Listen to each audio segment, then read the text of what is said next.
ಹಲವಾರು ಹೆಣ್ಣು ಮಕ್ಕಳು ಇವತ್ತು ಆ ಸೀರೆ ಮೇಲಿಕ್ಕೆ ತೋರಿಸ್ತಾರೆ.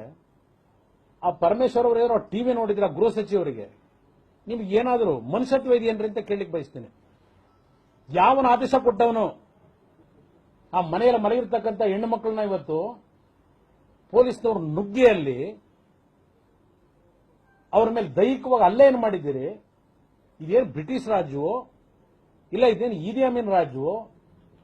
ಸದ್ದಾಂ ಹುಸೇನ್ ರಾಜ್ಯನ ಮಾಡಕ್ ಹೊರಟಿದ್ದೀರಾ ನೀವು? ಮಾಧ್ಯಮದ ಸ್ನೇಹಿತರ ಮೇಲೂ ಹರಿಯಾಯ್ತೀರಿ ಆ ಇರ್ತಕ್ಕಂಥ ವಾಸ್ತವಾಂಶ ತೋರಿಸ್ಲಿಕ್ಕೆ ಹೋದ್ರೆ. ನಾನು ನಿನ್ನೆ 48 ಗಂಟೆ ನಿಮ್ಗೆ ಟೈಮ್ ಕೊಡ್ತೀನಿ. ಯಾರು ಅಮಾಯಕರನ್ನ ನೀವು ಅರೆಸ್ಟ್ ಮಾಡಿದ್ದೀರಿ ಬಿಡುಗಡೆ ಮಾಡಿ ಅಂತ ಹೇಳಿ ಮನವಿ ಮಾಡಿದ್ದೇನೆ. ನಾನು ಇದ್ರಲ್ಲಿ ರಾಜಕೀಯ ಮಾಡೋದು ಬೇಡ ಅಂತ ಹೇಳಿ. ಯಾಕೆಂದ್ರೆ ಇಂಥ ಒಂದು ಸನ್ನಿವೇಶಗಳನ್ನ ಎಲ್ಲ ಪಕ್ಷಗಳು ನಾವತ್ತು ಒಗ್ಗಟ್ಟಿನಿಂದ ಆ ಭಾಗದ ಜನತೆಯ ಒಂದು ಸಮಸ್ಯೆಗೆ ಪರಿಹಾರ ತರಲಿಕ್ಕೆ ನಮ್ಮಲ್ಲಿ ಒಡಕು ಬರೋದು ಬೇಡ ಅಂತ ಹೇಳಿ ನಾನು ಆ ಭಾಗಕ್ಕೆ ಹೋಗಲಿಲ್ಲ. ನಾನು ನೋಡೋಣ ಸರ್ಕಾರ ಏನಾದ್ರು ತಿದ್ಕೊಳ್ಳಿ ಅಂತ ಹೇಳಿ.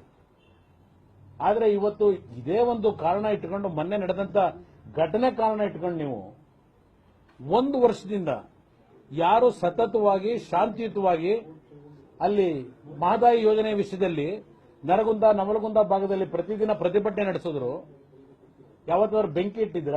1 ವರ್ಷದಿಂದ ಅವರು ಆ ಒಂದು ಪ್ರತಿಭಟನೆ ನಡೆಸಿದ್ರಲ್ಲ, ಎಂದೂ ಅವರು ಕಾನೂನನ್ನ ಕೈ ಎತ್ತಿಕೊಳ್ಳಲಿಲ್ಲ. ರೈತರು ಅತ್ಯಂತ ಶಾಂತಿಯುತವಾಗಿ ಈ ಸರ್ಕಾರ ಇವ್ರನ್ನ ನಿರ್ಲಕ್ಷ್ಯ ಮಾಡಿದ್ರು. ಕಾನೂನನ್ನ ಕೈ ಎತ್ಕೊಳ್ಳೋದಾಗಲಿ, ಸರ್ಕಾರದ ಸಾರ್ವಜನಿಕ ಆಸ್ತಿಗಳಿಗೆ ನಷ್ಟ ಉಂಟು ಮಾಡತಕ್ಕಂಥದ್ದಾಗಲಿ ಕಳೆದ 1 ವರ್ಷದಲ್ಲಿ ಅವರು ಮಾಡಲಿಲ್ಲ. ಮೊನ್ನೆ ಮಾಡಿದಂಥವ್ರು ಯಾರಿದ್ದಾರೆ ನೀವು ಅವ್ರನ್ನ ಬಿಟ್ಟು ಈ ಗಲಾಟೆ ಹೆಸರಿನಲ್ಲಿ ಹಳ್ಳಿನಲ್ಲಿ ನುಗ್ಗಿ ಯಾವನ ವಿನಯ್ ಕುಲಕರ್ಣಿ ಅವನೇನು ಜಿಲ್ಲಾ ಉಸ್ತುವಾರಿ ಸಚಿವನ, ಏನ್ ಜನಗಳನ್ನ ಸಾಯಿಸ್ಲಿಕ್ಕೆ ಇವನು ಉಸ್ತುವಾರಿ ಸಚಿವನ್ ಮಾಡಿದ್ದಾರ? ಸರ್ಕಾರಿ ಪೊಲೀಸ್ ವೆಹಿಕಲ್ ಬರ್ತಿದ್ದಾಗೆ ಆ ಊರಿನಲ್ಲಿ ಕಲ್ಲು ಹೊಡೆದ್ಬಿಟ್ರು, ಪೊಲೀಸರ ಮೇಲೆ ದಬ್ಬಾಳಿಕೆ ಮಾಡಿದ್ರು, ಅದಕ್ಕೆ ಕ್ರಮ ತಗೊಂಡಿದ್ದೀವಿ ಅಂತ ಹೇಳ್ತಾನೆ. ಏನೋ ಹೋಗಿ ನೋಡಿದ್ದಾನ ಅಲ್ಲಿ ಪರಿಸ್ಥಿತಿ ಏನು ಅಂತ ಹೇಳಿ.